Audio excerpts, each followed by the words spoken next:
একটি train 175 metre দীর্ঘ একটি ব্রিজকে 15 সেকেন্ডে এবং একটি টেলিগ্রাফ পোস্টকে 8 সেকেন্ডে অতিক্রম করে। ট্রেনটির দৈর্ঘ্য কত? বন্ধুরা, এই ধরনের প্রশ্নের সমাধান করতে হলে দুটি বিষয় তোমাদের একটু জেনে রাখা প্রয়োজন।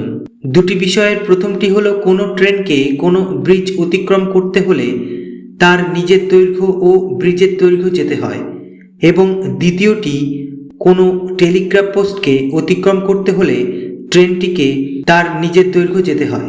এক্ষেত্রে 8 সেকেন্ডে টেলিগ্রাফ পোস্ট অতিক্রম করেছে, অতএব 8 সেকেন্ডে কতটা দূরত্ব গেছে সেটা বার করতে পারলেই সেটাই হবে ট্রেনটির নিজের দৈর্ঘ্য।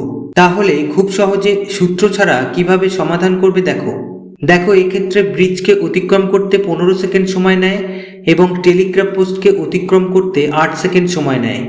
তাহলে ট্রেনটি শুধুমাত্র ব্রিজের দৈর্ঘ্য যায়, অর্থাৎ 175 মিটার যেতে সময় নেয় 15 বিয়োগ 8 সেকেন্ড সমান সমান 7 সেকেন্ড। তাহলে আমরা এভাবে ভাবলে বুঝতে সহজ হবে। ব্রিজ যোগ ট্রেন সমান সমান 15 সেকেন্ড, ট্রেন সমান সমান 8 সেকেন্ড। অতএব ব্রিজ সমান সমান 15 বিয়োগ 8 সমান সমান 7 সেকেন্ড।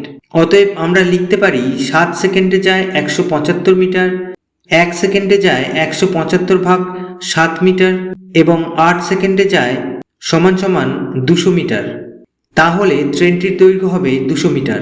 বন্ধুরা, দেখো কত সহজে উত্তর চটপট পাওয়া গেল।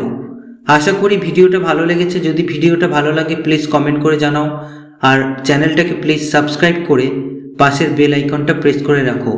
আর ভিডিওটা যদি ভালো লাগে লাইক দিতে ভুলো না। এতক্ষণ ভিডিওতে সাথে থাকার জন্য ধন্যবাদ।